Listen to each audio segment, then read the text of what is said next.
Shida idurba itipsni tangna ki dao jong ki wei phi kan tat yanga ko kom thei ubas niu ki ben ki kan no dei na ka kur ki man chono o kam lei wala phi yanga mawe tanda ki dao jong ki wei ga jau ummat hala mawe o kam lele wala pi ino yanga mawe tanda ki dao jong ki wei ga jau ummat hala mawe Kida Jonki way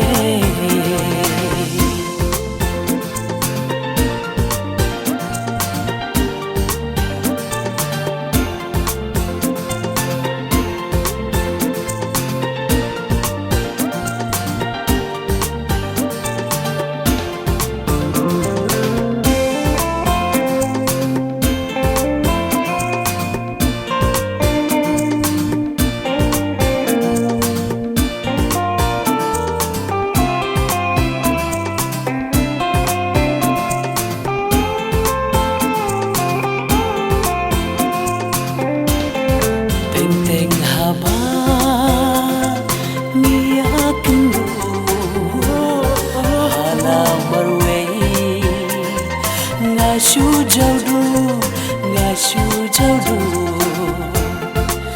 da kikma ba phut sam khi tan najro changa pi pun I o kam lei wala pi ino yanga mawe tangna ki dao jong ki wei nga jau mat hala mawe o kam lele wala pi ino yanga mawe tangna ki dao jong ki wei nga jau mat hala mawe tangna ki dao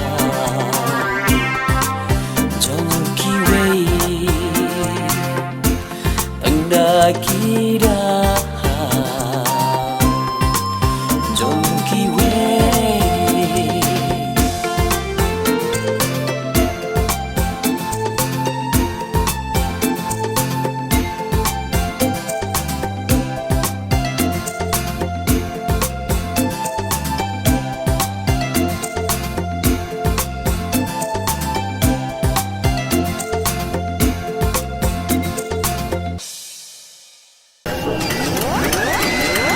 If you like my channel, please tell to your friend. If you don't like, please tell me